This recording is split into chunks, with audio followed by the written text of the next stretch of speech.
Quando você observa as notícias sobre enchentes secas, incêndios e terremotos em diferentes partes do mundo, é natural perguntar o que a Bíblia nos ensina diante de tudo isso. Não para buscar culpa, medo ou previsões, mas para discernir como viver com responsabilidade e cuidado em tempos difíceis. A Bíblia não trata a criação como algo descartável ou distante do ser humano. Desde o início, ela apresenta a Terra como um ponto-dom confiado, não como uma posse absoluta, que a Gênesis 2:15, lemos que o ser humano foi colocado no jardim para o cultivar e o guardar. Essas duas palavras de cultivar e guardar falam de trabalho, mas também de proteção, limite e zelo. Elas sugerem que há consequências quando o cuidado é abandonado. Em outros textos, como Provérbios 12:10, a Escritura revela que o justo é sensível até ao bem-estar da criação ao seu redor. Isso amplia a responsabilidade. Não se trata apenas de evitar o mal, mas de como agir com consciência. Quando a exploração ignora limites, quando o consumo se torna excessivo e quando a indiferença cresce, algo se rompe, primeiro dentro de nós, depois ao nosso redor. Jesus, ao falar dos sinais dos tempos nos evangelhos, nunca convida ao pânico nem à especulação. Em Mateus 24, ele menciona terremotos e fomes, não como datas marcadas, mas como parte de um mundo que geme. Assim como o coração humano, o foco não está no evento em si, mas na postura interior, vigilância, compaixão e fidelidade no cotidiano. A pergunta implícita não é quando, mas como estamos vivendo.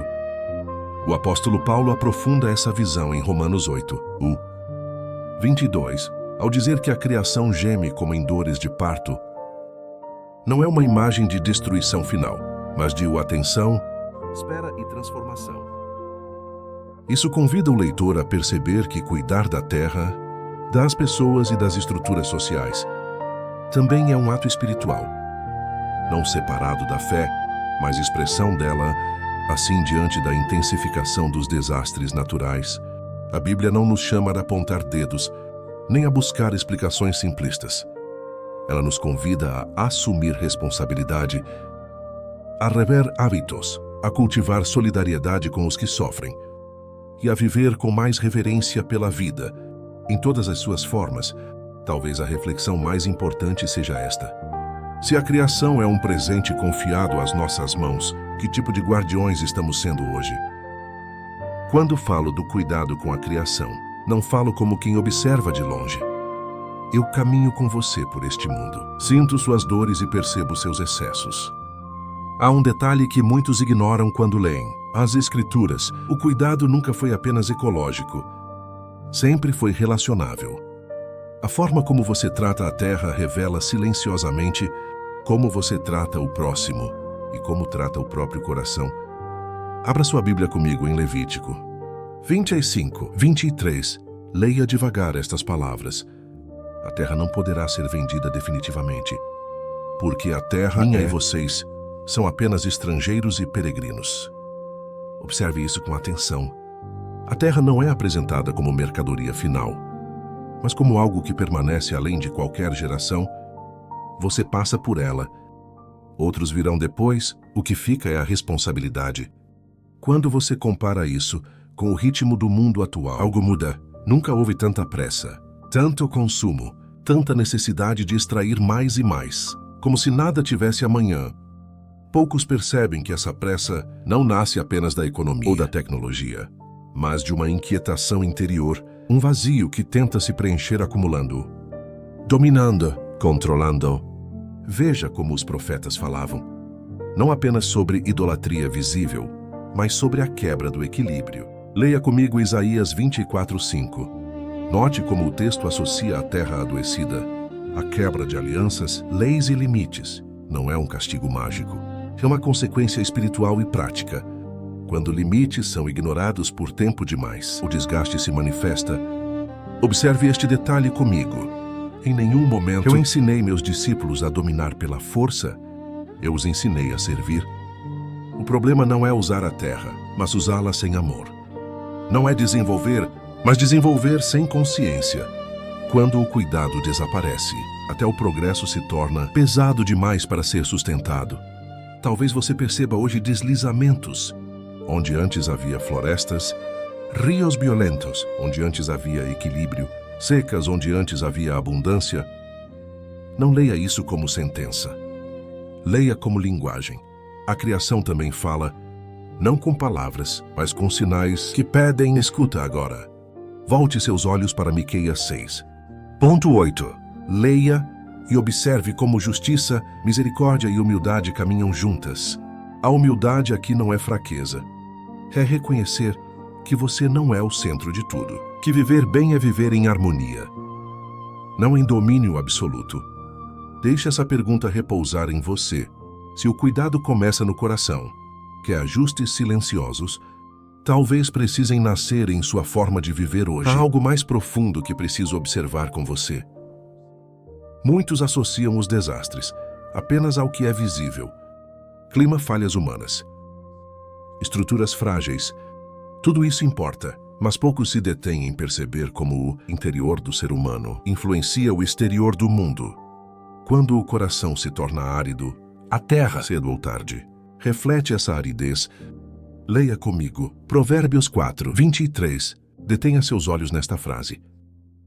Sobre tudo o que se deve guardar, guarda o teu coração.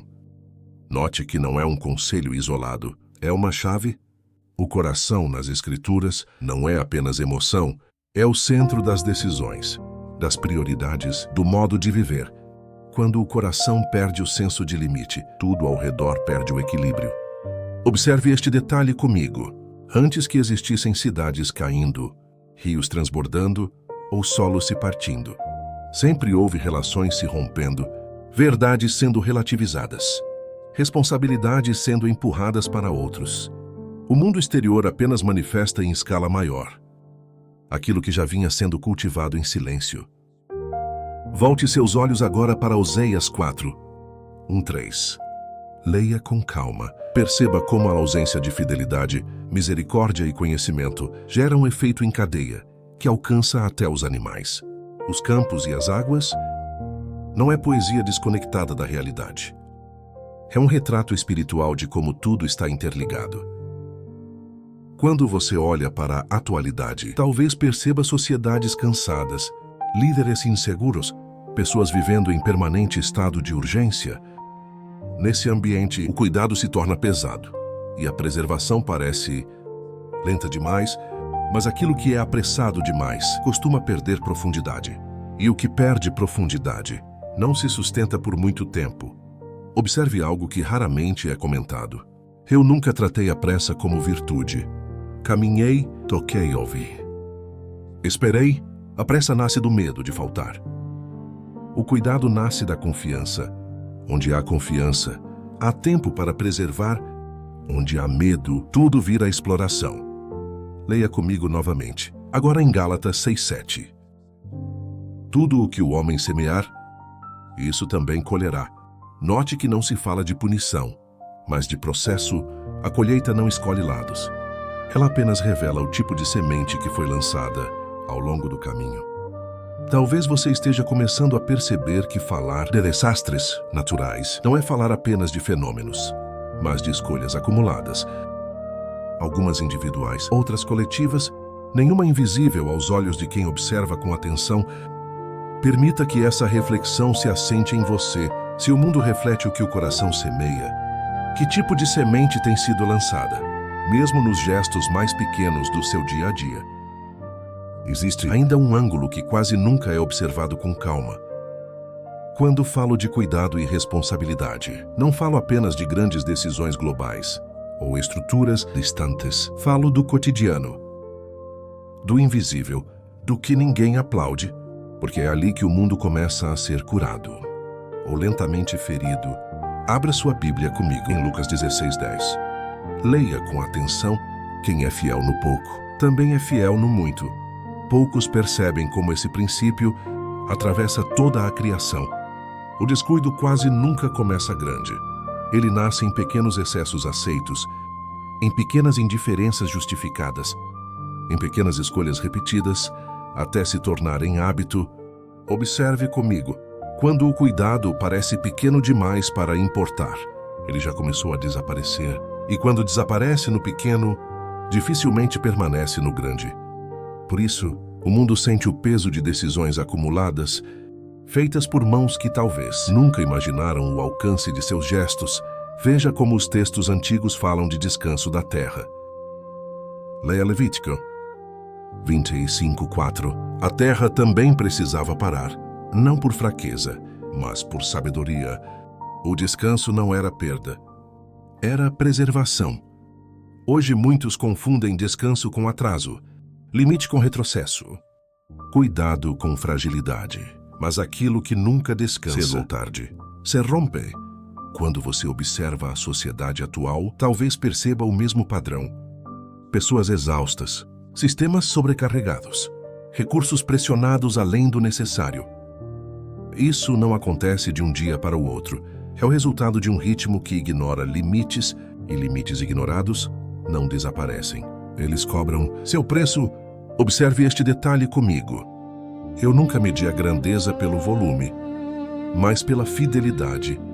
Um copo de água dado com amor, um campo preservado por consciência, uma escolha mais simples feita por respeito. Tudo isso constrói silenciosamente o mundo mais habitável. Leia agora comigo, Colossenses 3:23.